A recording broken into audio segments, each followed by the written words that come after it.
নমস্কার বন্ধুরা, গৃহিণীর রন্ধন কথা চ্যানেলটিতে তোমাদের সবাইকে স্বাগত। চলে এসেছি রান্নার নতুন আরও একটি ভিডিও নিয়ে। আজ আমাদের রান্না বাঙালির ভীষণ জনপ্রিয় একটি নিরামিষ খাবার, মোচার ঘন্ট।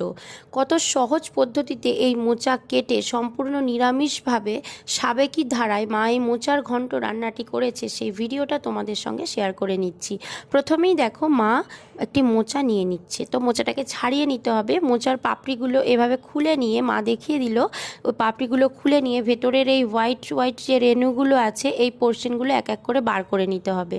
তো এগুলোকে এবার ছোট ছোট করে কুচি কুচি করে কেটে নিতে হবে। মোচা কাটা একটু কঠিন বলে অনেকেই মোচা রান্না করেন না। মোচা রান্না কাটার জন্য আর হয়ে ওঠে না। তো খুব সহজেই মোচাটা কিভাবে কাটতে হয় সে ভিডিওটি আমি তোমাদেরকে ভালোভাবে দেখিয়ে দিচ্ছি। মা খুব সহজে খুব তাড়াতাড়ি মোচাটা কেটে নিয়েছে। তো একটা পাত্রে জল নিয়ে নিয়েছে, মোচাগুলো কুচি কুচি করে কেটে সেখানে রেখে দিচ্ছে। মোচা আগের দিন রাত্রিবেলায় কেটে রেখে নুন মিক্স করে রেখে দিলে ভালো হয়, তাহলে মোচার যে কষটা আছে সেটা বেরিয়ে যাবে আর সুবিধেও হবে। তো মোচা ছাড়ানো হয়ে গেছে সম্পূর্ণভাবে, একটা পাত্রে রেখে দিয়েছে জলের মধ্যে। তো এবার দেখো নুন নিয়েছে মা, এবার খানিকটা নুন ওতে দিয়ে দিচ্ছে। তো মোচা কাটার যে ভিডিও সেটা আমি ভালোভাবে দেখিয়েছি, আশা করি তোমাদের উপকারে আসবে। তো এভাবে মোচাটা কাটা হয়ে গেল, এবার মোচাটা সেদ্ধ করতে দিতে হবে। তো মা কুকারে সেদ্ধ করতে দিচ্ছে, 4-5টা মতো সিটি দিলেই চলবে। তো মোচাটা ভালোভাবে সেদ্ধ করে নিতে হবে। একটি নারকেল লাগবে। তো মোচা সেদ্ধ হয়ে গেছে, জল ঝরানোর জন্য একটি ফুটো তালায় মা ঢেলে দিল। তো এদিকে কড়াইতে মা তেল দিয়ে বাদাম ভেজে নিচ্ছে, কাঁচা বাদাম ভেজে নিচ্ছে। তো মোচাতে বাদাম দিলে মোচার টেস্ট বেড়ে যায়। বাদামগুলো ভাজা হয়ে গেছে, তো একটা জায়গায় নিয়ে নিচ্ছে। তো মোচা রান্নায় মা কী মশলা নিয়েছে সেগুলো একটু দেখিয়ে দিই। তো নারকেলটা হাফ পোর্শনটা কুড়ে রেখেছি।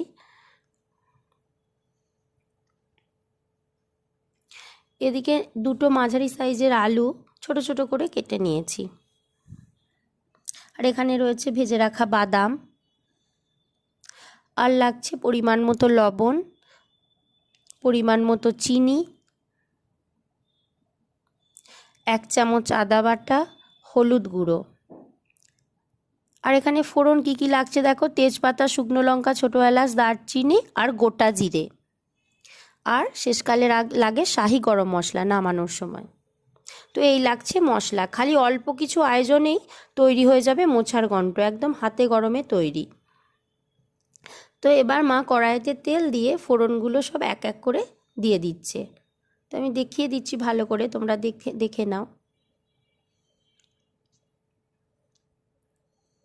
তো এবার তেল এসে গেছে, কেটে রাখা আলুগুলো মা দিয়ে দিচ্ছে। এগুলো ভালোভাবে নাড়াচাড়া করে নিতে হবে। তো খুব সহজেই এই রান্নাটি হয়ে যাবে। তো ভালোভাবে এটা আলুগুলো নাড়াচাড়া করছে। দেখো আলুগুলো ভাজা ভাজা হয়ে গেলে এবার এক এক করে মশলাগুলো দিয়ে দিতে হবে।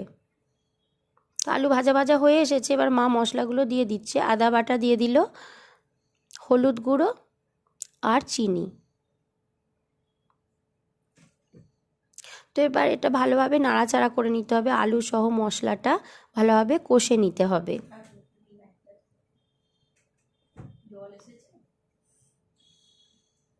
তো এবার সিদ্ধ করে রাখা মোচাটাও দিয়ে দিল, আর দিয়ে দিচ্ছে পরিমাণ মতো লবণ।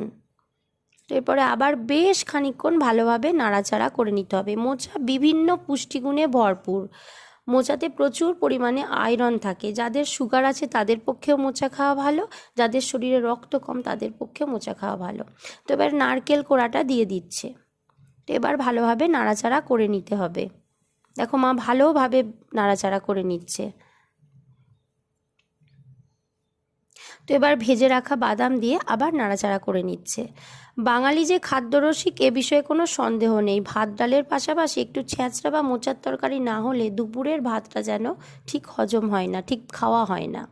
তো এবার দেখো শাহি গরম মশলা দিয়ে নাড়াচাড়া করে নিলেই মোচার ঘন্ট রান্না সম্পূর্ণ রেডি। তো হয়ে গেছে মোচার ঘন্ট রান্না, একটা জায়গায় তুলে নিচ্ছে। এবার গরম গরম ভাতে মোচার ঘন্টর সাথে আর কোনো কিছুই চায় না। এরপর এই মোচার ওপরে ছড়িয়ে দিচ্ছি অল্প করে একটু নারকেল কোড়া আর ভাজা বাদাম।